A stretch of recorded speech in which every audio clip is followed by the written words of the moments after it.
Hi guys, welcome to this session in Microsoft Excel. In this module, I want to show you how you can create a date timestamp based on a yes, no or true, false tick box. So basically, if I take this one off, tick it back on, it gives you a date and time. Now you can have that formatted just to show you the date or just to show you the time. The same thing will work. So ticking that on, it comes in with the date and the time. So at the moment, if you just watch that, that's already gone up by 1 minute, and that was on 18 minutes. So that's what we're going to do. And this is the function, the formula that we're going to use. We're going to use an ifs statement. So if I click into this one and click up there, so you can see what's going on. So we're on the logical test. So basically, if D2 equals false, that means it's not ticked. If that's true, quote, quote means leave it blank. Comma, so if I come into there, now we're on logical test 2, E2 equals nothing. If E2 equals nothing, value, if true, put the now function in. I'll show you what that does in a minute. Coming across again, if the value is true, put E2 in there. E2. Now, normally when you refer to the cell that you're in, because I'm in cell E2, and then you do a reference to E2, you create what's called a circular reference. I'll just tick this.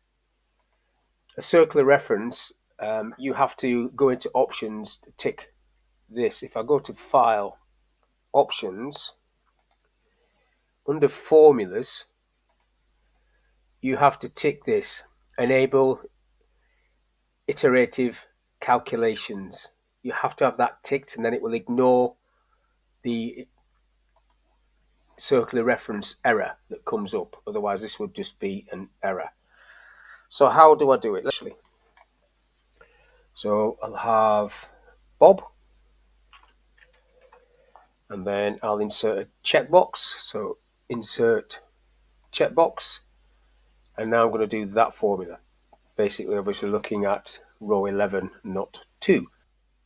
So in this one, it is this cell, D11, equal to false. You could just type it like that. Comma, if that's true, quote, quote, do nothing.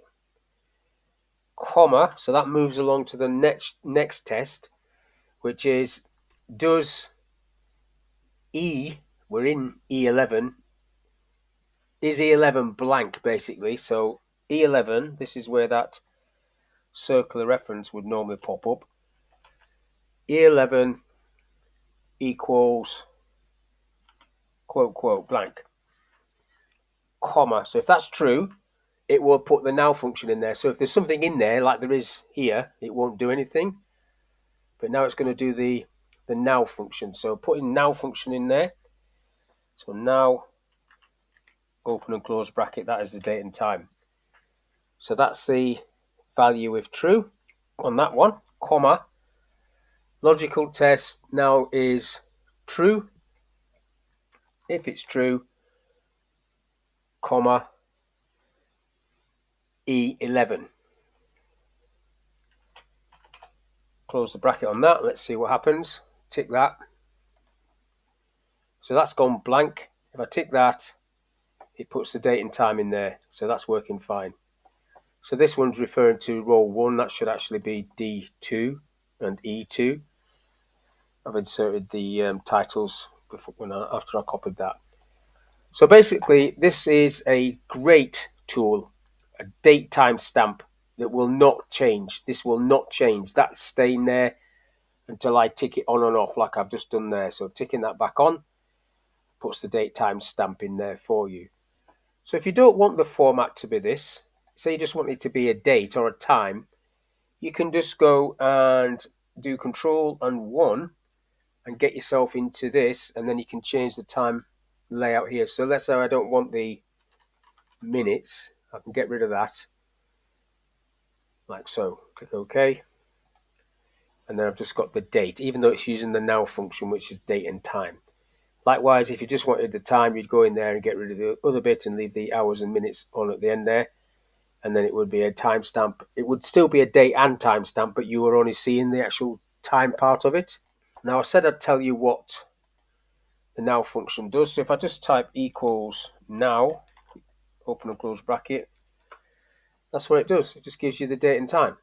So that's all I want to do in this little video, how you can use a date and timestamp which is generated from a tick box and will not change, will stay there even though part of that function formula is dynamic. So hopefully this video is of use. Thank you for your time, and I'll catch you on the next one.